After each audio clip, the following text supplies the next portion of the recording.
একটা করে তার আছে,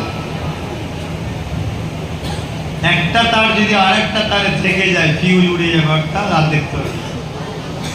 তাহলে ভাবুন তো এইটুকু জায়গায় আমার আল্লাহ কত মহান, বলুন আল্লাহু আকবার।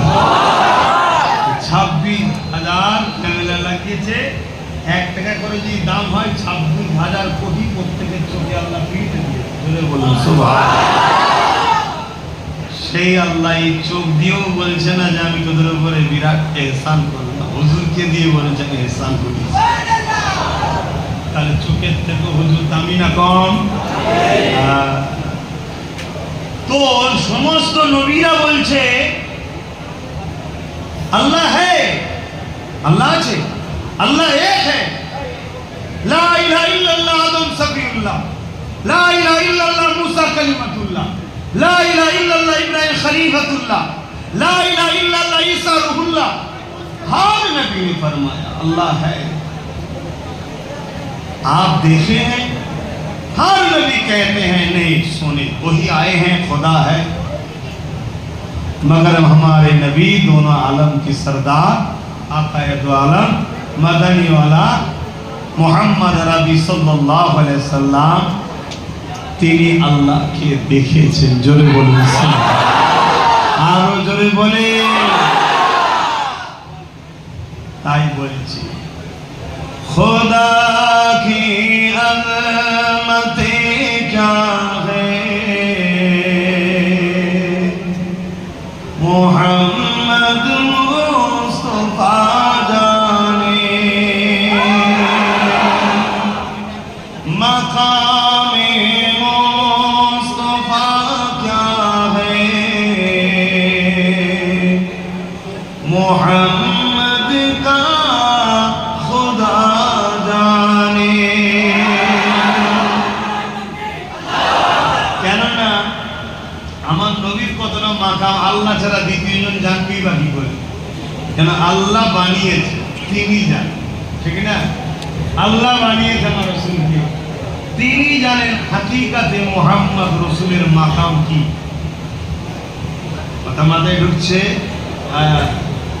তবে এতটুকু জানি আমার নবীকে যখন মেরাজের রজনীতে জিবরিল ফেরেশতাদের সর্দার, নবীদের সর্দার আমার রাসূল, ফেরেশতাদের সর্দার জিবরিল যখন এসে আমার নবীকে উঠাতে লাগলেন, আমার নবী পাক সাল্লাল্লাহু আলাইহি ওয়াসাল্লাম তখন আরাম করছিল, যে ভাষাটা আপনারা বুঝবেন, ঘুমাচ্ছিলেন।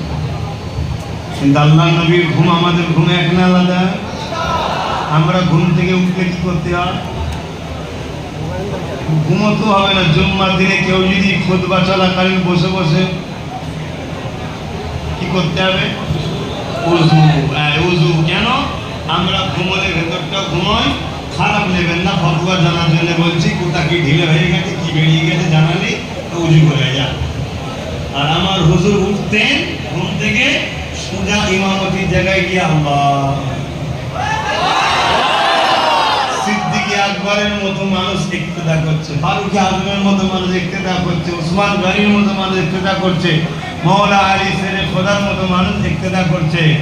এবারে বলবেন হ্যাঁ হুজুর তো উযু করেছে, হ্যাঁ উযু করেছে, কেন করবে না? উযু যদি উযু না করতো, উযুর মতো নিয়ামতটা আমরা পেতাম কি করে? জোরে বলুন সুবহানাল্লাহ। কিয়ামতের দিন যারা উযু করে নামাজের জন্য, উযুর অংশটা কিয়ামতের দিন নূর চমকাবে, আমার নবী দূর থেকে চিনে যাবে, এগুলো আমার গোলাম, ধরে জান্নাতে নিয়ে যাবে। জোরে বলুন সুবহানাল্লাহ। তাহলে যুবক, এই যুবক, তোমরা যদি নামাজ না পড়ো তাহলে উযু হবে না, আর উযু না করলে চমকাবে না, ফেসে যাবে। তবে নামাজ পড়তে হবে। যদি মসজিদ দূরে হয়, যেতে অসুবিধা হয়, কারবারের ওখানে ওয়াক্ত হয়েছে, উযু করো, মুসাল্লা বিছাও, আল্লাহু আকবার। কিছুই যতদিন না জানো সুবহানাল্লাহ সুবহানাল্লাহ পড়ে পড়ো, কিন্তু কারো কাছ থেকে শিখে নাও। 2-10টা সূরা মুখস্থ করলেই তো হবে, 2-5টা করলেই তো হবে, কত বুঝে আসছে, শিখে নাও, যে নামাজ আদায় করো। আল্লাহ কবুল করেন, বলুন আমিন। খোদা কি আযমতে ক্যা হ্যায়, মুহাম্মদ মুস্তাফা জানে मकाम मुस्तफा क्या है मोहम्मद का खुदा जाने